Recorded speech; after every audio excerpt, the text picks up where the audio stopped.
여러분 안녕하십니까. 고수 서바이벌의 최은정입니다. 코스피 지수가 8거래일 만에 매물을 쏟아낸 외국인들의 영향으로 1630선까지 낙폭을 키웠습니다. 특히 대형주가 부진한 모습을 보였는데요. 시가총액 상위 종목군 중에서는 우리금융을 제외하고 대부분의 큰 폭의 낙폭을 보이면서 지수 하락을 견인했습니다. 자, 환율은 10원 이상 오르면서 한 달 만에 1190선 위로 올라갔는데요. 오늘 고수 서바이벌에서는 오늘장 분석을 해보고요. 또 여러분들이 갖고 계신 보유하고 계신 종목들 상담해보는 시간을 마련했습니다. 오늘도 자리에 함께해 주신 전문가를 소개할게요. 하이리치에서 리서치 센터장을 맡고 계신 분이죠. 솔로몬님을 모셨습니다. 안녕하세요. 네, 안녕하세요. 네, 저희 고수 서바이벌은 여러분들의 관심으로 만들어집니다. 방송 보시다가 솔로몬님의 의견에 동의하시는 분들 그리고 종목 상담을 받기를 원하시는 분들은요. 의견을 남겨주시고 또 문자를 보내주실 수가 있는데요. 샵 5588번으로 문자를 보내주시거나 1599-7770번으로 전화를 주실 수 있습니다. 자, 서울경제TV와 하이리치 홈페이지 게시판에도 의견을 남기실 수가 있으니까요. 이 점들 참고해 주시기 바랄게요. 잠시 뒤에 고수의 이슈를 이어갑니다.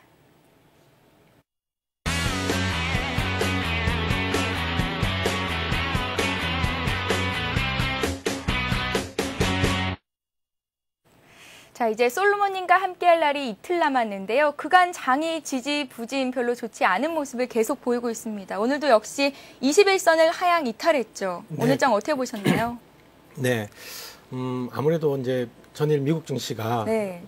장중 한때는 뭐 신고가가 났다가 큰 폭으로 빠지면서 이제 충격을 좀 주었던 부분들이 무엇보다 큰 영향을 미쳤을 텐데요. 네.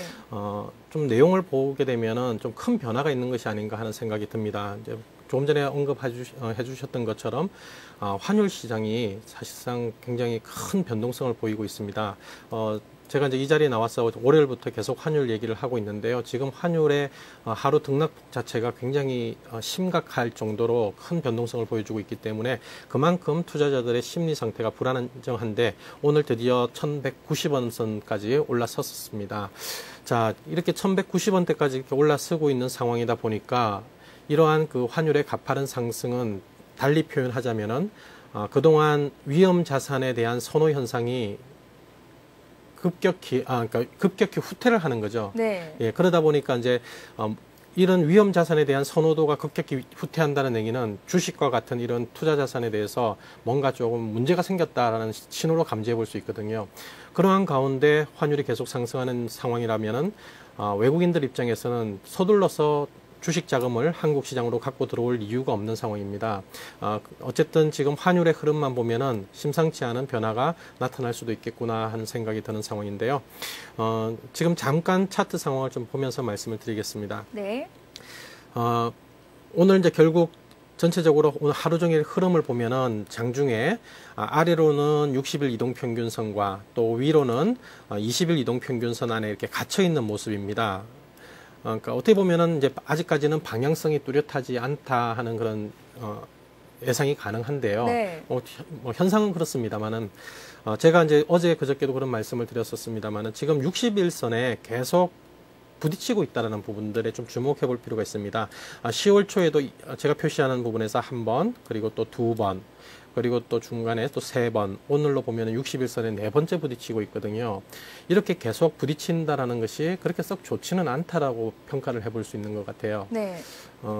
약간의 좀 다른 얘기지만은 남자친구 있으세요? 남자친구요? 네. 있을까요? 없을까요? 네. 만약 없으시다면은 네. 누군가가 예를 들어서 멋진 남자가 다가와서 프로포즈 대시를 했습니다. 네. 그러면 처음부터 좋아요라고 바로 넘어가기는 자존심이 있는 거죠. 자존심 문제가 아니고요. 네. 뭐 이것저것 따져봐야겠죠. 네. 네. 근데 이제 어느 정도 마음에 드는 사람이 계속 대시를 했을 때 한 몇 번 정도 대시를 하면은 좀 이렇게 한 100번? 100번이요? 네. 제가, 근데 왜 물어보신 건가요? 그러니까 제가 알기로는 네.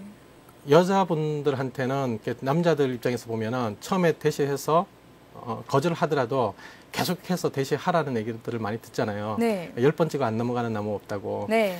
지금 제가 말씀드리는 부분은 바로 이 주식시장도 아, 지수가 60일선에 계속해서 터치를 해 나가다가 네, 그러니까 지금 자꾸 하락할 수도 있다 이런 말씀이신가요? 예, 터치를 네. 자꾸 한다는 것 자체가 불안한 거거든요. 네. 60일선을 자꾸 지지 테스트를 해보겠다라는 심리가 계속 나오고 있는 상황인데 지금 이런 지지 심리가 만약에 깨어지게 되면은 경우에 따라서는 이 60일선으로부터 한 차례 큰 충격이 올 수 있다는 부분에 좀 주목을 해볼 필요가 있거든요. 그래서 전체적으로는 지금 오늘 전체 흐름 자체가 갇혀 있기는 하지만은 이 갇혀 있는 이 부분들 때문에 아직은 안정적이다라고 마음을 놓을 수 있는 상황은 결코 아니다 하는 말씀을 드리고 싶습니다. 네, 환율 얘기를 잠깐 해주셨는데요. 환율이 1,190원대로 오르면서 하지만 자동차 관련주들은 비교적 강한 모습이 나왔거든요. 장중에. 네, 장중에요. 예, 예. 기아차는 상승으로 마감을 했던데 예, 예. 그러면은 이렇게 이제 환율이 조금씩 올라갈 경우에 네. 환율 상승으로 수혜를 입을 만한 업종들에는 좋지 않을까라는 생각도 해보는데 이 부분은 어떻게 생각해야 될까요? 지금 잠깐 환율 차트를 네. 또 잠깐 보시죠. 예, 지금 환율 차트 올라가는 모습이 심상치가 않죠. 올라가는 속도가. 네. 그러니까 이렇게 급격하게 올라갈 경우에는 조금 전에 말씀드린 것처럼 환율이 급격히 올라가기 때문에 환율 상승 관련 수혜주가 좋겠구나 이렇게 접근하시는 게 아니라 네. 이렇게 강하게 올라갈 때는 뭔가 시스템적으로 문제가 생겼구나 그렇게 본다면은 환율 관련 수혜주에 대해서 뭐 긍정적인 시각으로 접근하자 이렇게 보실 수 있는 시각은 굉장히 위험하다라고 볼 수 있습니다. 네. 그러니까 뭔가 불확실한 부분들이 오히려 전체적인 시장 분위기를 짓누를 수 있거든요. 그래서 지금 이렇게 급격한 환율 변동 속에서는 환율 수혜주를 찾는 것은 조금 무리가 있을 것 같습니다. 예전에 작년 그 금융위기가 왔을 때 환율이 뭐 1,500원 이상 치솟할 때 그때 많은 주식들이 거의 무차별 폭락했던 것도 역시 마찬가지 이유겠죠. 그러니까 주식시장이 가장 싫어하는 부분들은 바로 불확실성이거든요. 그러니까 아직까지는 지금 이러한 환율 흐름들에 대한 방향성이 불확실하다, 뭔가 이상한 조짐이 있다 이런 이제 의미로 받아들이고 있기 때문에 지금 시점에서는 전체적으로 조금 피해 있는 게 낫지 올라간다고 환율 수혜주, 떨어진다고 또 하락 수혜주 뭐 이렇게 왔다 갔다 하기에는 지금 좀 애매한 상황인 것 같습니다. 예, 알겠습니다. 외국인들의 매수세가 증가하면서 환율이 올라갔는지 환율이 올라가면서 외국인들의 매도세가 증가한 건지는 모르겠지만 외국인들이 현물시장에서 8거래일 만에 순매도로 일관을 해줬거든요. 네. 오늘 기관의 매도세도 상당히 많이 나왔는데요. 수급 상황도 좀 짚어주세요. 네, 오늘 외국인들이 적지 않은 규모로 매도를 했습니다. 네. 오전 한때 매수를 하다가 이제 매도로 급격히 돌았었는데요. 1,253억 정도를 거래소 시장에서 매도를 했고 또 코스닥 시장 쪽에서도 또 비교적 큰 한 165억 원 정도의 매도를 했네요. 그리고 또 재밌는 부분들은 선물 시장에서의 흐름인데요. 네. 대부분 그동안 그 외국인들의 선물 흐름들을 보면은 선물을 예를 들어서 팔거나 파는 쪽으로 가게 되면은 콜옵션이나 풋옵션 쪽은 오히려 사는 쪽으로 이렇게 좀 서로 보완적인 그런 합성 포지션을 취해왔었는데요. 오늘을 보면은 선물도 팔고, 그 다음에 콜옵션도 팔고, 풋옵션을 무려 금액상으로 72억 원이라는 대량의 순 매수를 했어요. 네. 옵션에 대한 개념을 잘 모르시는 분들도 계시겠지만은 풋옵션을 샀다라는 것은 떨어지는 쪽에다가 배팅을 했다 하는 얘기거든요. 네. 그러니까 거래소 시장, 코스닥 시장, 선물 시장, 콜옵션 시장, 풋옵션 시장까지 모든 방향 상품에 대해서 다 지수는 장차 나쁜 하락할 쪽으로. 것이다. 이렇게 나쁠 쪽으로 해석을 하고 매수를 했다라고 볼 수 있을까요? 일단은 오늘 대응은 그렇게 네. 결과적으로 나왔다는 데 좀 문제가 있을 것 같고요. 또 기관 수급 말씀을 하셨는데 이게 좀 심각한 부분들이 없잖아 있는데요. 한번 짚어볼 부분들 제가 차트를 몇 가지 준비를 해왔습니다. 한번 보시면서 말씀을 드리겠는데요. 네. 우선 펀드 자금 동향부터 한번 살펴볼까요? 예, 준비된 펀드 자금 동향 흐름을 좀 살펴보겠습니다. 네, 지금 여러분들이 보시고 계신 차트는 투신권 쪽에서 매매하는 흐름들을 쭉 누적해서 그린 거고요. 노란색이 그렇고요. 펀드 쪽에서의 자금 흐름들을 그려놓은 게 빨간색의 선인데요. 실질적으로 이제 그동안 펀드 쪽에서 환매가 많이 들어왔기 때문에 투신은 많이 팔았다라고 하지만은 실질적으로 지금 보시는 바와 같이 펀드 쪽에서 환매한 자금보다 훨씬 더 많은 자금들을 투신들이 지금 팔고 있다. 갭이 점차 벌어지고 있죠. 네. 이거는 이제 투신이 그만큼 시장에 대해서 부정적으로 보고 있다 하는 그런 관점이거든요. 그래서 많은 이제 개인 투자자들이 기관들을 조금 조롱하거나 비난하는 얘기들을 하는 이유가 투신들이 지나치게 지금 보수적으로 가져가고 있는 이런 부분들이 좀 눈에 띄고 있고요. 이러한 흐름들이 단기에 어떤 멈출 수 있는 그런 흐름들은 아닐 것 같습니다. 두 번째는 실질 고객 예탁금 동향을 한번 살펴보도록 하겠습니다. 네. 아마 여러분들은 그 고객 예탁금 하면은 대략 뭐 지금 최근에 한 13조 원 정도 고객 예탁금이 있는 걸로 아시고 계실 텐데요.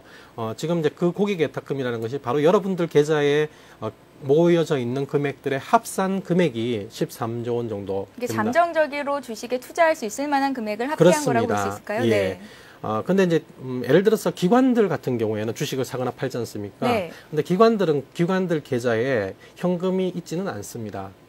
개인들 같은 경우에는 예수금이 없으면은 주문이 안 나가죠. 근데 기관들 같은 경우는 그렇지 않고요. 기관들은 돈 없이 그냥 바로 외상으로 샀다가 결제일에 결제만 하면 되거든요. 그래서 일반적으로 고객 예탁금이라고 하는 것은 대부분은 이제 개인 투자자들의 돈이다 이렇게 보시면 되거든요. 네. 그렇게 13조 원이나 돈이 되는 많은 돈이 있기 때문에 뭐 주식시장이 또 빠지면은 어느 정도 받쳐주겠거니 이런 기대를 하실 텐데요.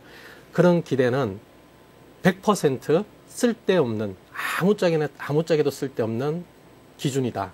라고 보시면 됩니다. 제가 좀 과격하게 100%라는 표현을 썼는데요. 고객 예탁금이 얼마 있다 하는 것은 전혀 중요하지 않습니다. 가끔 이런 방송에 나오셔가지고 고객 예탁금이 지금 뭐 15조 원이 있네, 14조 원이 있네, 그렇기 때문에 빠지면 개인들이 살 거다 하는 얘기를 하는데요. 결코 그 수치는 주식시장을 판단하는 데 있어서 전혀 중요하지 않은 지표입니다. 왜냐하면은 이 돈이라는 것이 참 아이러니컬한 측면을 가지고 있는데요. 주식시장이 가장 바닥일 때 고객 예탁금은 사실상 가장 적거든요. 네. 그리고 고객 예탁금이 가장 높을 때 주식시장이 상투를 칩니다. 그러면 예탁금이 적을 때 무슨 돈 갖고 올리겠습니까? 그리고 엄청나게 많은 고객 예탁금이 잔뜩 있는데 주식시장은 상투를 치거든요.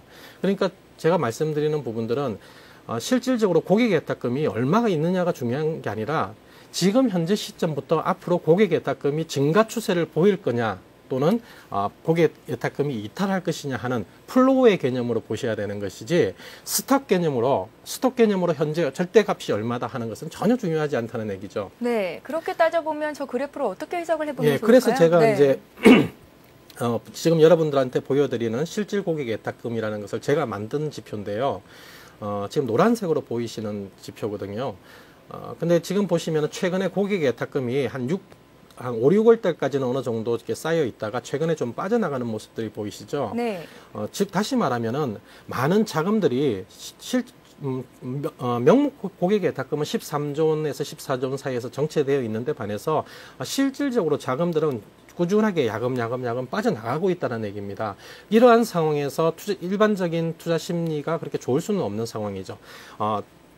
조금 다른 얘기이긴 합니다만은 작년에 금융위기가 왔을 때 지수가 급락할 때 상황을 잠깐 한번 보시면은 노란색의 하얀색의 지수가 급격히 떨어질 때 노란색의 그 실질 예탁금이 증시로 엄청나게 많은 자금이 유입이 된 게 보이시죠? 네. 그러니까 저렇게 한 차례 큰 위기가 왔을 때 그러니까 시장에서는 흔히 말하는 소위 스마트머니라는 자금이 일시에 들어오는 경향이 있습니다. 그리고 한번 들어왔다가 단기 한 연말 정도를 되어서 싹 빠져나가는 자금이 나오거든요. 그러니까 투매 물량을 받아가지고 한 차례 급등이 나왔을 때 팔고 나가는 아주 영리하고 발빠른 자금들이 있다는 얘기죠, 시중에는. 그리고 이제 그 이후에 보면 이제 반등이 꾸준하게 그 증시가 올라오면서 어느 정도 유입이 되었다가 실질적으로 지수가 1600, 1700 이렇게 올라오는 과정에서 오히려 많은 자금들이 실질적인 예탁금이 빠져나갔다는 부분을 볼 수 있습니다. 그러다 보니까 이렇게 실질 예탁금이 빠져나가기 때문에 증시에서는 외국인들의 영향력이 더 커졌던 거고 개인들 중심의 흐름이 아니었다라는 얘기죠. 개인들은 이미 자금을 갖고 빠져나가는 상황이기 때문에 지난 한 1, 2개월 동안은 외국인들이 사는 종목만 갔지 개인들이 갖고 있던 종목들 또는 뭐 중소형주 이런 종목들은 전혀 움직이지 않았던 그런 결과들을 만들어냈거든요. 어쨌든 지금 말씀을 드리는 부분들은 지금 증시 일반적인 개인들 자금조차도 이탈을 하고 있는 상황이다 하는 부분들 좀 짚어보실 필요가 있고요. 그 다음에 신용융자 잔고를 또 짚어보지 않을 수가 없는데요. 조금 한번 잠깐 준비된 차트 보시면은 신용융자 잔고가 지금 한 4조 7천억 원 정도까지 올라와 있는데요. 빨간색의 선입니다. 여러분들 뭐 조금 전에 보셨다시피 일반적인 자금들은 정상적인 자금들은 빠져나가는데 이제 어떤 소액 갖고 어떤 욕심을 부리고자 하는 그런 개인 투자자들, 개미 투자자들이 신용을 써서 레버리지를 일으켜서 투자를 하고 있거든요. 그만큼 시장은 투기적으로 지금 변해가고 있다 하는 얘기고요. 저 빨간색 선이 내려오지 않는 이상은 시장이 그렇게 만만하게 갈 수 있는 상황은 아닐 겁니다. 문제는 저 4조 7천억 정도 되는 자금은 실질적으로 증권회사를 통해서 빌려서 사용하고 있는 돈이지만은 아마 여러분들 최근에 뭐 각 그 제2금융권에서도 대출을 받을 거고 또 각 증권 사이트 쪽에서 뭐 주식 담보 대출이니 이런 자금들도 상당히 많이 지금 시장에 들어와 있는 상태거든요. 그래서 이래저래 그 알게 모르게 들어와 있는 자금이 너무 크다는 겁니다. 그거는 경험적으로 보면은 투자에 있어서 필패할 수밖에 없는 자금들입니다. 결국 많은 시체를 양산해낼 수밖에 없기 때문에 상당히 지금 이 방송을 시청하고 계신 개인 투자자들이라면은 지금 너무 큰 기대를 갖기보다는 조금씩 리스크 관리를 하시는데 좀 주력을 하셔야 될 것 같습니다. 그리고 마지막으로 네 번째 제가 준비한 차트를 좀 설명을 드릴 텐데요. 네. 최근에 이제 기관들 이외에 외국인들은 꾸준하게 주식을 순매수를 해왔던 것을 아실 수 있을 겁니다. 그런데 이제 외국인들 중에서도 조금 그 최근에는 이제 헤지 펀드 중심으로 하는 자금들은 좀 빠져나가고 있고요. 좀 중장기적인 자금들이 일부 들어와 있는 걸로 알고 있는데, 근데 재밌는 사실은 뭐냐면은 외국인들 선물 동향을 보면은 외국인들 선물 흐름을 보시면 빨간색 선인데요. 이 빨간색 선을 보시면은 외국인들은 사실은 지난 몇 개월 동안 선물 시장 쪽에서는 포지션을 지수가 올라간다에다가 배팅하고 있지 않다는 것을 확인하실 수 있습니다. 즉 다시 말하면은 중장기적인 자금이야 뭐 이렇게 어느 정도 매수를 하고 있다라고 하지만은 단기적으로 움직이는 저런 선물 쪽에서의 투기 자금들은 오히려 지수에 배팅을 하지 않고 장중 변동성에다 배팅을 하고 있는 모습이 빨간색 선을 통해서 확인을 할 수 있거든요. 만약에 외국인들이 정말 똑똑한 애들이고 모든 그 주식시장에서의 능력이 진짜 전지전능하다라고 하면은 저 선물 쪽에서 레버리지가 큰 자금을 가지고 들어와서 선물 쪽에서도 대량으로 매수 포지션을 취해서 끌고 왔었어야 되는데 실질적으로 그렇지는 않았다는 얘기죠. 그러한 가운데 지금 보시는 그 짙은 색 선이 프로그램 차익거래 흐름들인데요. 저 프로그램 차익거래 흐름들도 여전히 밑에서 횡보하는 흐름입니다. 저 자금이 계속해서 들락날락거리기를 지난 몇 개월 동안 진행이 되고 있고 오늘 같은 경우에도 외국인 매도와 더불어서 시장을 급격히 위축시킨 자금이 바로 프로그램 차익거래 매도거든요. 그러니까 당분간은 저런 변동성이 위험한 자금들, 시장의 변동성을 크게 만들 수 있는 자금들이 시장을 계속해서 힘들게 할 가능성이 있는 상황입니다. 그러한 가운데 전체적으로는 외국인들의 거래소 시장에서의 매매 동향이 굉장히 중요한데 환율 흐름을 보니까 오늘 같은 경우에는 좀 불안하더라. 결국 외국인이 적극적으로 사지 않는 상황이라면 시장의 수급은 사실 좀 부정적인 상황인 것이 네. 사실이다 하겠습니다. 네, 이렇게 장이 좀 좋지도 않고 수급도 그렇고 환율도 그렇고 개인들이 대응하기에는 여전히 어렵습니다. 그렇지만 이런 장 속에서도 수익을 거둘 수 있을 만한 종목은 분명히 있을 텐데요. 오늘은 어떤 종목을 관심 종목으로 말씀을 해주시겠습니까? 자, 뭐 최근에 계속 제가 이번 주 출연하는 시간 동안에 시장이 계속 어려운 상황인데요. 네. 이런 어려운 상황에서 여러분들에게 이제 관심 종목을 제시하는 것이 그렇게 쉬운 상황은 아닙니다만은 오늘 제가 들고 나온 종목은 체크해서 보고 있는 종목은 LG생명과학입니다. 네, LG생명과학을 들고 나오셨습니다. 네. 네. LG생명과학은 이제 조금 단기적인 관점에서 접근을 하실 필요가 있다. 그러니까 기간에 이제 선택의 문제가 있는 것이지만은 현재 시점에서는 좀 단계적으로 접근하실 필요가 있다 이렇게 생각을 하고 있고요. 이 LG생명과학의 투자 포인트는 뭐 무엇보다 굉장히 양호해지고 있는 실적 성장세에 대해서 주목하고 있고 또 LG생명과학이 갖고 있는 그런 기술력 이런 부분들이 상당히 좀 유망하다라고 생각을 하고 있습니다. 네. 올해 그 순이익 증가율이 한 113% 정도 예상이 되고 있고요. 내년, 내후년에도 각각 20% 이상의 성장세가 예상이 되고 있습니다.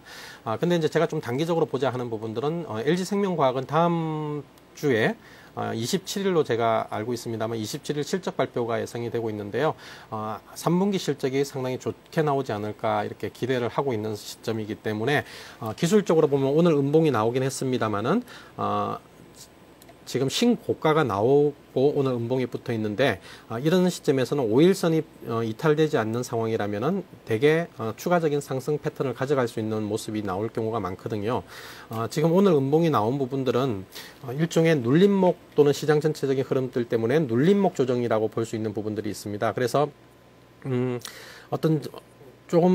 어떤 기준선을 세운다고 그러면은 약 75,000원 선이 상당히 중요한 부분들인데요. 이 75,000원 선 부분이 전후에서 지지가 이루어진다라는 신뢰가 생긴다면은 아마도 다시 한번 신고가 흐름을 만들어낼 가능성이 굉장히 높은 종목이고요. 어쨌든 실적 발표 때까지 한번 기대를 유지할 수 있는 종목인 것 같습니다. 다만 실적 발표하고 나면은 팔아야 되지 않을까. 왜냐하면 최근에 실적 발표한 종목들 뭐 거의 예외 없이 지지부진하죠. 예, 네, 오늘 현대차도 좀 하락을 했더라고요. 네. 네. 이제 그렇게 좀 오히려 이제 실적에 대한 기대치를 반영하고 나서는 좀 주춤하는 모습이 나오기 때문에 이렇게 좀 단기적인 관점 하에서 한번 접근해보자, 관심을 가져보자 하는 말씀을 드리도록 하겠습니다. 네, 오늘 솔로몬님께서 여러 가지 차트를 통해서 시장 대응에 좀 더 조심하라라는 말씀을 전해주셨는데요. 이런 점들 꼭 체크하시고 투자 전략 세워보시길 바랄게요. 자, 잠시 뒤에 고수는 해결사를 이어가겠습니다. 샵 5588 문자 1599-7770번으로 종목 상담 신청을 받고 있으니까요. 여러분들의 많은 참여를 부탁드릴게요. 잠시 뒤에 뵙겠습니다. 청원아이스와 함께하는 서울경제TV 개국 1주년 기념 이벤트. 국내 언론사로는 처음으로 세계적으로 저명한 경제 및 파이낸셜 뉴스 정보 미디어 블룸버그 텔레비전과 손잡고 국내에서 독점으로 블룸버그 텔레비전 한국어 자막 방송을 실시하고 있는 서울경제TV. 블룸버그 이벤트 퀴즈에 참여하신 분들께 추첨을 통해 푸짐한 상품을 드립니다.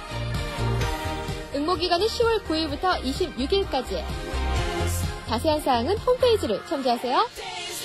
이 행사는 청원아이스 이과수 공기청정기와 함께합니다. 삼성 매직스테이션과 함께하는 서울경제TV 개국 1주년 기념 이벤트. 1000만 가구 이상 디지털 케이블과 아날로그 케이블, 그리고 스카이라이프에서 방송되고 있는 서울경제TV. 우리 지역에서 방송되는 서울경제TV는 몇 번일까요? 거주하시는 지역명과 채널번호 댓글을 남겨주신 분들께 추첨을 통해 푸짐한 상품을 드립니다. 응모기간은 10월 9일부터 26일까지. 자세한 사항은 홈페이지를 참조하세요. 이 행사는 멀티미디어 슬림PC, 삼성전자와 함께합니다. 실시간으로 움직이는 증시 현장이 여러분의 눈앞에 펼쳐집니다. 이 시각 증시 상황과 아시아 증시 동향, 그리고 전문가의 발빠른 증시 진단까지 국내는 물론 글로벌 증시의 흐름까지 생생하게 전해드리는 맞춤형 증시 뉴스. 나우 경제브리핑과 함께하십시오.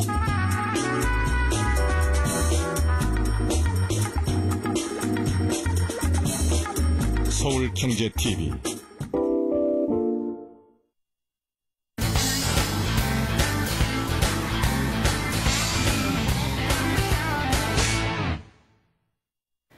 네, 고수는 해결사를 시작합니다. 오늘도 여러분들이 정말 많은 종목들 문의를 요청해 주셨는데요. 샵 5588 문자와 1599-7770번 여러분들께 열려 있으니까요. 종목 상담 신청도 많이 해주시기 바랍니다. 먼저 문자를 통한 종목 상담을 먼저 해보겠습니다. 현대차입니다. 10만 4천 원에 매수를 하셨고요.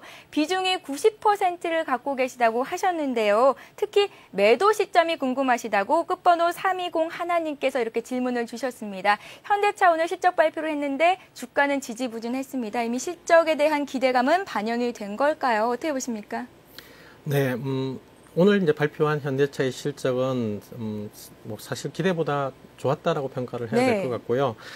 그럼에도 불구하고 장중에 강하게 반등을 보였다가 실적 발표 직후 반등을 보였다가 오히려 밀리는 그런 모습이 나왔는데 이제 이 밀린 부분들이 오늘 시장 상황 때문이었는지 아니면은 실적에 대한 어떤 재료 노출로 인한 어떤 모멘텀이 사라진 것인지에 대해서는 사실 아직까지는 분명하지는 않습니다. 네.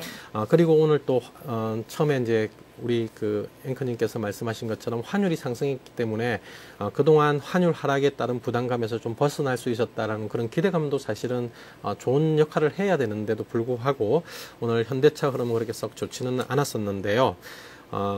조금 전에 말씀드린 것처럼 이제 궁극적으로는 오늘 시장이 과도하게 하락한 것이 좀 영향이 있지 않느냐, 좀 그 영향을 받았기 때문에 내일 이후에는 조금 더 반등이 나올 수 있는 가능성도 있다라고 좀 열어둬야 되긴 할 텐데요.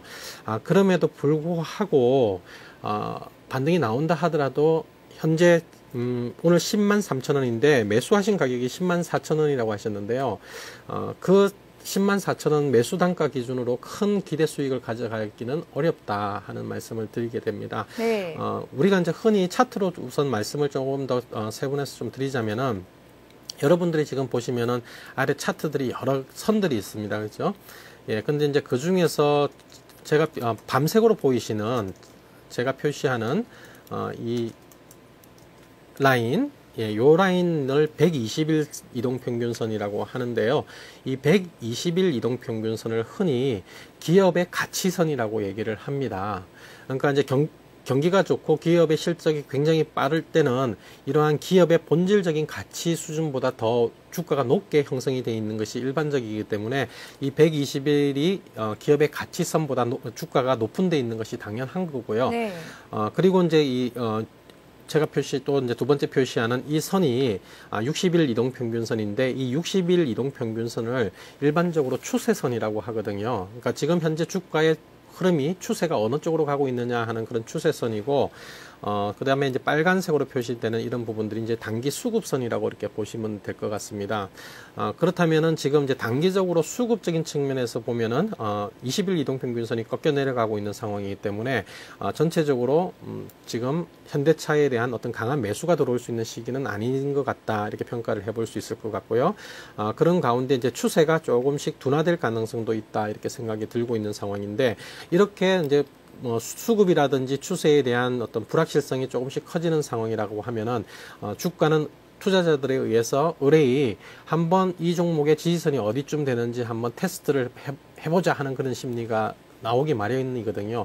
근데 대개 이러한 그 테스트를 어디 선까지 정도 하냐면은 이 기업의 본질적인 가치선 정도까지는 한번 눌려보는 경향도 있습니다. 그러니까 좀 큰 조정 마디에서는요. 그렇다면은 결국 시간이 지나면서 이 현대차의 경우에는 이 120일 이동평균선이 위치하는 곳까지 한번 하락 테스트를 한번 해볼 가능성이 있습니다. 물론 현재 시점에서 주가가 바로 빠져가지고 121선까지 바로 막 밀려 내려가는 뭐 이런 상황은 아닐 겁니다. 지금 여러분들이 보시는 바와 같죠. 120일 이동평균선이 꾸준하게 위로 상승을 하고 있잖아요. 그러니까 이제 이렇게 위로 상승하고 있는 상황이다 보니까 이 올라가는 속도와 또 조정하러 내려오는 속도가 어느 선에선가 맞물릴 텐데요. 대략적으로는 약 한 9만 5천 원 언저리, 그러니까 내외가 되지 않을까, 이렇게 생각을 해볼 수 있습니다. 이 95,000원이라는 것은 지난 10월 초에도 한번 떨어진 부분이 있고요. 그 다음에 또 지난 그 8월 달에 중요한 하나의 고비가 있었던 가격대가 있거든요. 자, 결국은 이 위치에 9만원대 언저리 부분, 이 위치가 하나의 중요한 마디가 될 것 같은데요. 올라오는 120일 이동평균선과 떨어지고 있는 지금 현재 주가 수준이 대략 95,000원과 9만원 선 사이에서 만나지 않을까, 이렇게 생각을 해보게 된다면은 당분간 기간 조정을 좀 여유있게 가져가시고 또 시장이 어느 정도 조정을 받을 것이라고 예상을 한다라고 하면은 그 정도 선까지도 떨어질 수 있다. 즉 현재 시점에서 본다면 대략 한 10% 정도의 추가적인 가격 조정은 시장 상황에 따라서는 나올 수 있다라고 평가를 해보시는 것이 좋을 것 같고요. 다만 현대차는 어쨌든 실적이 꾸준하게 좋아지고 있고 또 현재 시장에 그래도 하나의 중심축을 담당하고 있기 때문에 바로 급격하게 떨어지는 일은 없을 거라고 생각합니다. 따라서 현재 그 104,000원에 보유하고 계신 투자자라면 특히 90%의 주식 비중을 가지시고 계신 분이라고 네. 한다면은 현재 시점에서 크게 기대 수익을 가져갈 수 없다라고 보면 조금 비중을 줄여 나가시는 그런 전략을 취하시는 게 좋을 것 같고요. 딱히 어디가 매도 타이밍이다라고 말씀드리기는 쉽지 않을 것 같습니다. 올라가는 폭 자체가 크지는 않을 것 같습니다. 오늘 고점도 돌파가 그렇게 만만치는 않지 않을까 하는 생각도 해보게 되거든요. 그래서 조금씩 한 번에 다 하지 마시고 올라가면 또 조금 정리해 보시고 또 올라가면 조금 정리해 보시고 분할 매도 대응하시는 것을 권해드리겠습니다. 예, 알겠습니다. 이어서 바로 문자 메시지를 통한 상담을 하나 더 받아볼게요. 이번 종목은 삼성 SDI인데요. 15만 원에 매수를 하셨고 매수 비중은 한 20% 정도를 갖고 계시다고 하셨습니다.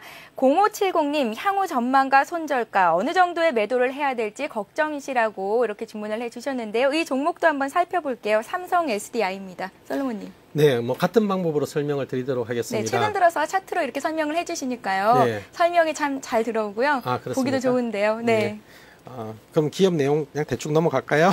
자세히 해주세요. 네, 네. 삼성 SDI는 워낙 이제 좋은 실적들을 가지고 왔었습니다만은 사실 이제 요번 그 발표된 실적은 그렇게 기대에 큰 부합을 했다라고 보기는 좀 어려울 것 같고요. 현재 실적뿐만 아니라 또 내년, 내후년 실적까지 감안해서 미래의 가치를 땡겨서 평가를 해본다 하더라도 사실은 현재 삼성 SDI 주가가 싸지는 않다라는 결론을 내리고 싶습니다. 네. 그렇다면은 이제 당분간 삼성 SDI는 특별한 모멘텀을 가지기 어려운 상황이고 또 그러한 부분들이 반영이 되어서 지금 최근에 하락 속도가 좀 커지고 있는 상황이죠. 어쨌든 기술적으로 중요한 어떤 추세선을 이탈하기 시작했고 추세가 급격히 훼손되고 있는 상황입니다. 그러한 가운데 아까 현대차처럼 말씀드린 것처럼 궁극적으로는 한번 이 삼성 SDI의 본질적인 차트가 제시하고 있는 가치에 한번 테스트를 해보겠다. 결국 다시 말하면 약 12만 원 선대까지 되겠죠. 예, 이 12만 원 선, 올라오는 200일 이동평균선이 올라오는 부분까지 감안을 해본다면 지금 떨어지는 속도. 최근 며칠 동안 많이 떨어졌기 때문에 바로 또 이까지 떨어지지는 않을 테지만 어느 정도 한 12만 원에서 13만 원 선 사이가 궁극적으로 한번 의미 있는 바닥을 형성하지 않을까 이렇게 생각이 들거든요. 지금 현재 매수하신 단가가 15만 원인데 지금 한 10% 정도 손실이 난 상황이네요. 네, 오늘 13만 3,500원에 마감을 했죠. 네. 지금 비중은 그렇게 뭐 썩 많지는 않으시기 때문에 네. 지금 그렇다면 추가적인 하락 조정도 현재 시점에서는 한 10% 내외? 네, 이런 정도이기 때문에 또 그리고 3일 연속 음봉이 나온 시점이다. 이런 부분들을 감안해 보면은 내일 만약에 증시가 추가적으로 하락했을 경우에 바로 매도 대응하실 필요는 없을 것 같고요. 어느 정도 이제 기술적인 반등이 나오고 또 기술적인 반등이 나온다 하더라도 15만 원 선까지는 당장에는 좀 무리가 있을 것 같고요. 네. 14만 원 선, 60일 이동평균선 전후에서 저항을 좀 받을 가능성이 있고 또 내려오는 20일 이동평균선이 굉장히 부담스럽죠. 따라서 내일 만약에 매도 하락 시 추격 매도가 아니라 내일은 조금 기다리셨다가 반등을 지켜보시는데 14만 원 선 전후에서는 조금 한번 비중을 줄이셨다가 다시 조정 시 재매수하는 뭐 이런 전략을 가져가시는 게 좋지 않을까 생각이 드네요.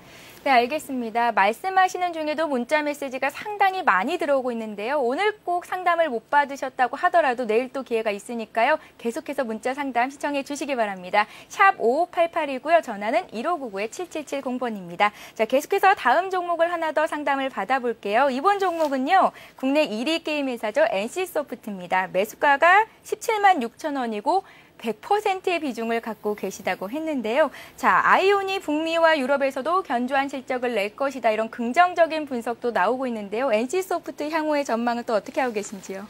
네. NC소프트는 네. 뭐 이제 사실 추세가 진작에 꺾여 있는 상황이죠. 네. 예. 그러니까 이제 전체적으로 흐름들이 이제 다 종목별로 차별화가 되는 상황인데요. NC소프트가 이제 주가가 많이 떨어지고 있는 가장 큰 이유는 그동안 뭐 3분기 실적 자체까지도 뭐 어느 정도 시장의 예상치에 부합이 될 것으로 전망을 하고 있습니다만은 문제는 이제 2010년 내년이 실적에 있어서 상당히 부담스럽지 않겠느냐 이런 얘기를 하고 있는데요. 네. 그 이유는 뭐냐면은 이제 NC소프트에서 준비하고 있는 차기 게임 대작들이 있거든요. 뭐, 길드 워 2라든지, 블레이 앤 소울이라고 합니다. 저는 사실 게임을 안 하기 때문에 잘 모르겠습니다. 네. 일단 보고서에는 그렇게 나와 있는데요. 이러한 그 게임들이, 2011년도에 출시가 될 거라고 하네요. 네. 네, 그러니까 이제 내년 같은 경우에는 이제 경쟁만 심한 상태에서, 어느 정도 어떤 강한 모멘텀이 없다. 그래서 내년 정도는 조금 한번 쉬어가는 그런 실적 측면에서 보면 쉬어가는 그런 해가 되지 않겠느냐 이런 전망들이 이제 그동안 NC소프트의 어떤 주가 모멘텀을 둔화시켰던 그런 요인이었던 것 같고요. 역시 마찬가지로 보시면은 이제 이미 이 종목은 고점이 지난 6월달에 정점을 찍고 또 보면은 처음 먼저 수급선이 깨어지면서 20일 이동평균선이 또 흘러내리는 모습 속에서 추세선 자체가 이미 이제 꺾여 있죠, 그죠? 네. 예, 60일 이동평균선이 추세선이라는데 추세선이 꺾여 내려와 있고 다행스러운 건 이제 추세선이 옆으로 횡보하는 상황입니다. 그런데 이 추세선이 꺾여 내려오는 과정에서 결국은 어떻습니까? 이 종목도 결국은 가치선이라고 하는 120일 이동평균선이 위치하는 데까지 한 번은 다 와서 닿거든요. 그러니까 이제 큰 조정의 마디가 끝나면 대개는 한 121선까지는 한번 조정이 오는 걸로 보시는 게 무난할 것 같고요. 이제 지금 보면은 이제 추세선 자체가 60일 이동평균선이 옆으로 횡보하는 과정이고 또 가치선이 약 15만 원대 있고 그러다 보면은 우리가 전체적으로 주식 차트로부터 해석할 수 있는 부분들은 이 종목은 현재 시점 또 당분간은 어떤 큰 변화보다는 전체적으로 이 15만 원 선을 전후로 해가지고 추세와 가치에 대한 고민이 계속해서 이 종목 흐름에 영향을 미칠 수밖에 없다. 그래서 당분간은 조금 더 답답한 흐름이 나오지 않겠느냐. 경우에 따라서 추가적으로 하락한다면은 지금 13만 원 선에 있는 200일 이동평균선이라든지 이런 부분들이 기술적인 지지를 해줄 수 있을 것 같고요. 그렇다면 이제 큰 흐름상에서 보면 15만 원 선을 중심으로 아래로는 13만 원대, 위로는 약 16만 원, 17만 원 선의 박스권 흐름. 그런 흐름들이 당분간은 새로운 모멘텀을 찾아가기까지 지루한 여행이 될 것 같습니다. 예, 알겠습니다. 이렇게 해서 NC소프트까지 문자 상담을 받아봤습니다. 자, 이어서 고수의 대박 컨설팅을 이어갈 텐데요. 오늘은 어떤 분이 행운을 거머쥐셨을지 전화 연결을 해보겠습니다. 안녕하세요. 예, 안녕하십니까? 예, 안녕하세요. 네, 목소리가 참 좋으십니다. 어디서 전화 주셨습니까? 예, 감사합니다. 부산입니다. 네, 부산에서 전화 주셨군요. 부산은 오늘 날씨 어떤가요? 좀 찌뿌드드합니다. 찌뿌? 두룽? 찌뿌드드하고 좀 약간 네, 좀 알겠습니다. 혹시 사투리인가요? 그렇습니다.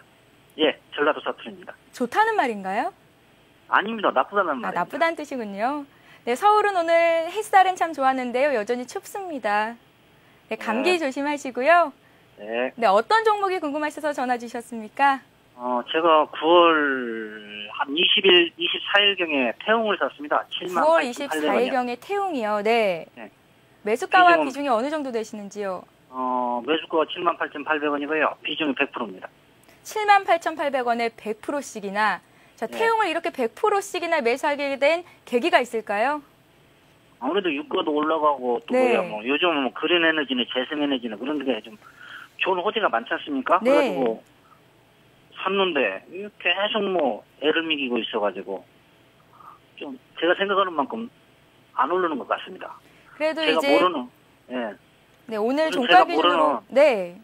제가 뭐 모르는 악재가 있는 거 제가 생각할 때는 호재밖에 없는데요. 이상합니다. 네, 나름대로 그래서- 기업 분석도 계속해서 하고 계시고요. 또 2028년까지는 전라남도에 대규모 풍력단지를 조성할 것이다. 이런 소식도 긍정적으로 작용할 거는 같은데 앞으로 이 주식이 얼마나 더 올라갈 수 있을지 매도를 한다면 어느 시기에 팔아야 하는 건지 이런 점들이 궁금하시군요. 예. 네, 솔로몬님과 잠시 더 말씀을 나눠보세요. 네, 잠깐만요. 궁금하신 점들 여쭤보시기 바랍니다. 예. 네, 9월 달에 78,800원에 사셨다고 하는데 아주 절묘한 타이밍에 잘 사셨네요. 예, 감사합니다. 사셨다가 바로 이익이 나셨었죠, 그죠? 예, 이익이 좀 많이 났었습니다. 예, 한 10% 이상 났다가 10월 초에 아주 혼나셨겠어요. 예. 네. 뭐 아찔했습니다. 예, 태웅은 뭐 잘 아시는 것처럼 지금 말씀해 주신 것처럼 나쁘지 않은 회사입니다. 제가 전화 끊고 차근차근 한번 다시 짚어보도록 하겠습니다. 예, 감사합니다. 네, 시청자님. 예. 또 궁금하신 종목이 있으신가요? 100%나 비중을 갖고 계신데 혹시 비중을 좀 줄이신다면 다른 종목 궁금한 거 있으신지 여쭤볼게요. 예, 저도 한 가지 궁금한 게 있는데 요즘 네. 계속 관심을 가지고 있는데요. 배우 부품에 대해서 좀 알고 싶습니다. 배우 부품이요. 네. 네. 회사 사정은 어떤지 뭐 앞으로 뭐 반등 기미는 많이 있는지 뭐 그런 게 좀 궁금합니다. 네, 알겠습니다. 그렇다면 이렇게 태웅이랑 대우 부품까지 저희가 진단을 내려볼 테니까요. 전화 끊고 잘 들어보시기 바랄게요. 네, 감사합니다. 네, 감사합니다. 네, 솔로몬님 대우 네. 부품까지 좀 해주세요. 네. 태웅은 먼저 차트를 보면서 한번 말씀을 드리도록 하겠습니다. 조금 전에 이제 78,800원에 사셨다는 것을 보니까 아마 요날 제가 표시한 이날 사신 것 같아요. 사셔가지고 단기에 한 10% 이상 아주 좋은 수익을 보여주셨다가 9월 말부터 이제 많이 떨어진 것 같은데요. 그래서 어쨌든 지금은 오늘 85,500원이니까 손해는 아니죠. 근데 이제 문제는 현재 오늘 전화 주신 시청자분께서 100% 사셨다는 게 조금 문제가 있는 것 같다 생각이 들고요. 그렇게 되면은 이제 심리적으로 많이 이렇게 힘들 수밖에 없거든요. 심리적으로 마음이 뭔가 좀 불안해지게 되면은 아마 제대로 된 판단을 내리시기가 어렵지 않을까 이런 생각이 듭니다. 투자는 무엇보다 편안한 마음으로 하셔야 되는데 이렇게 100% 투자를 하신다는 것 자체가 한번 뭐 아니면 또 한번 해보자 뭐 이런 이제 욕심이 들어가셨던 것 같은데요. 참 잘 되면 다행이겠습니다만은 이제 심리적으로 늘 쫓기다 보면은 좋은 판단을 내리기가 어렵게 되거든요. 올라갈 때는 조금만 더 먹고 싶다 뭐 이런 마음을 갖다가도 떨어지면은 이제 손실이 너무 커지니까 제대로 대응을 못 하시게 되는데요. 조금 비중을 낮춰 가셔야 될 필요가 있는 것이 아닌가 하는 생각을 하게 됩니다.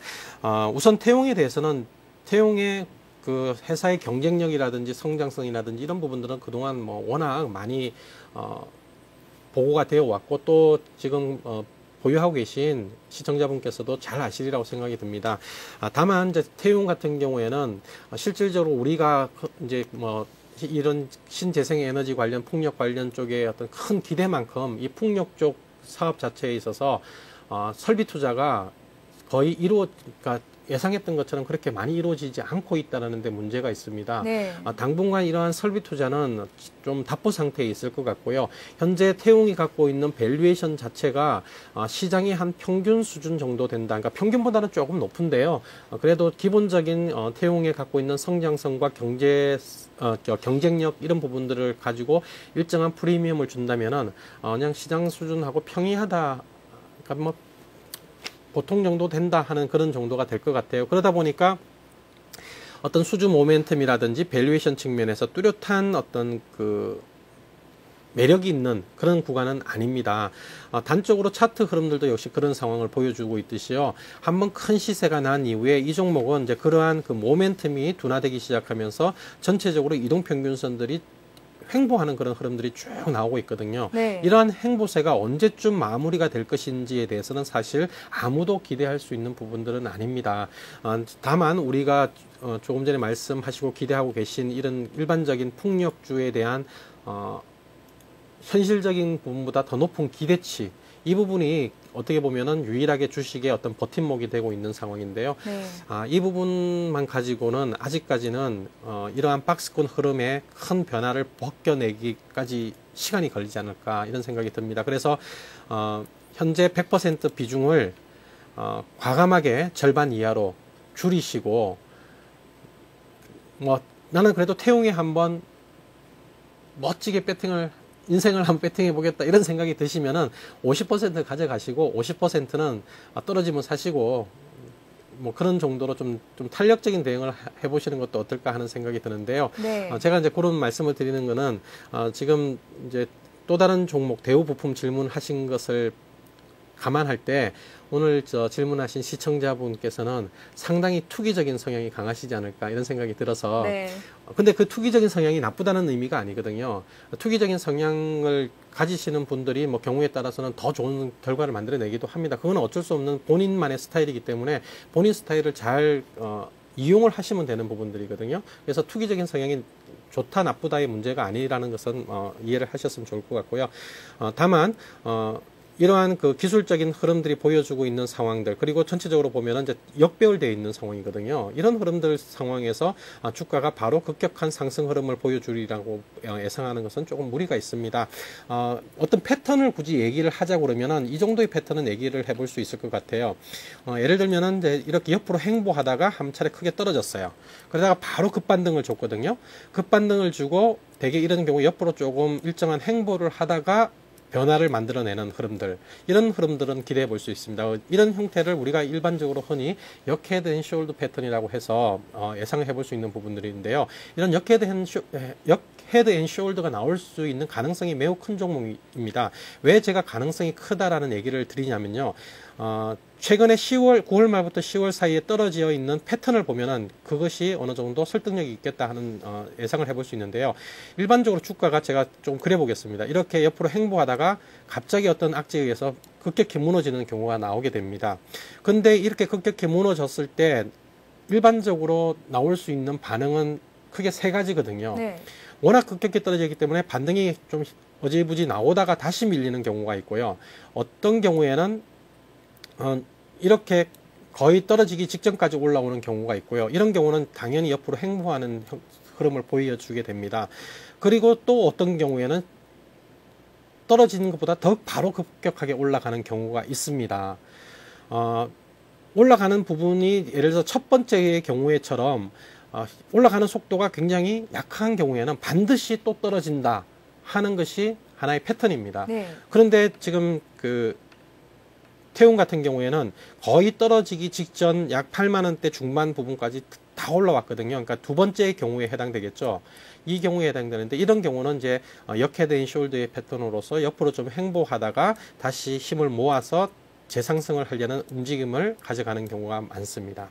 그런데 세 번째 경우처럼 처음 떨어졌을 때보다 더 강하게 올려 붙이는 경우가 있거든요. 이런 종목들은 대개 작전성 종목들에서 많이 나타나는 경우입니다. 그래서 초기에 이렇게 떨어졌던 이 과정들을 물량을 흔들어서 뺏기 위해서 한번 겁을 주고 떨어지는 투매 물량을 받아가지고 바로 올리는 경우인데요. 이런 경우 위에서 만약에 행보한다면은 이 행보하는 시점에서 적극적으로 주식을 사야 되는 경우가 굉장히 많습니다. 네. 이런 종목은 그 이후에도 급등 패턴을 만들어낼 경우가 많거든요. 그래서 이렇게 하나, 둘, 세 번째 세 가지의 경우를 놓고 본다면 지금 태움 같은 경우는 기술적으로 헤드 앤 숄더 그리고 옆으로 기간 조정을 거쳐서 다시 한번 상승 모멘텀을 만들어가는 과정. 그런데 왼쪽에 만들어져 있는 그 오랜 기간의 기간이 진행되었던 것만큼 오른쪽의 기간도 만만치 않지 않을까 하는 생각을 해보게 되거든요. 그래서 이제 이런 부분들을 가지시고 100%의 비중을 조금 조절하실 필요가 있지 않을까 이렇게 생각을 해보게 됩니다. 태용에 대한 비중을 한 50% 정도로 조금씩 줄여나가는 것이 좋다고 말씀을 해주셨는데요. 그렇다면 대우부품 신규 매수할 정도의 가치가 있는 건지도 궁금합니다. 한마디로 짧게 좀 말씀해 주세요. 네, 한마디로 대우부품은 제가 답변을 드릴 수 있는 성질의 것은 아닙니다. 관리 종목인데다가 네. 지금 이 회사의 존폐의 문제가 달려있는 상황이기 때문에요. 함부로 말씀드릴 수 있는 상황은 아니고 지난 9월 달부터 10월 달까지 계속해서 사채 원리금 지급을 못하고 있는 상황인데다가 이달 10월 29일 날 수원법정에서 다시 한번 그 판정이 예상이 되고 있거든요. 그 기대감 때문에 지금 오늘도 상한가를 치고 있는데 그걸 가지고 지금 접근하신다는 것은 너무 위험하다는 생각이 듭니다. 이 종목은 복불복인 종목이기 때문에 평가를 할 수 있고 또 예상을 하고 이렇게 말씀을 드릴 수 있는 종목은 아니기 때문에 추가적인 말씀을 드리기는 어려울 것 같습니다. 예, 알겠습니다. 시청자님, 대우부품의 매수는 조금 자제하시는 게 좋을 것 같고요. 태용 같은 경우에는 비중을 조금씩 줄여나가는 것도 좋을 것이라는 전문가님의 답변을 들어봤습니다. 오늘도 수고해주신 솔로몬님 참 고맙습니다. 네, 감사합니다. 감사합니다. 네, 저희 고수 서바이벌이 준비한 소식은 여기까지입니다. 지금까지도 정말 많은 문자가 계속해서 오고 있는데요. 장 마감 끝나고 또 방송 끝나고 이후에도 문자와 전화 상담 받고 있으니까요. 특히 문자 샵 5588번으로 종목 상담 신청 많이 해주시기 바랄게요. 저희가 준비한 소식은 여기까지입니다. 시청해주신 여러분 고맙습니다.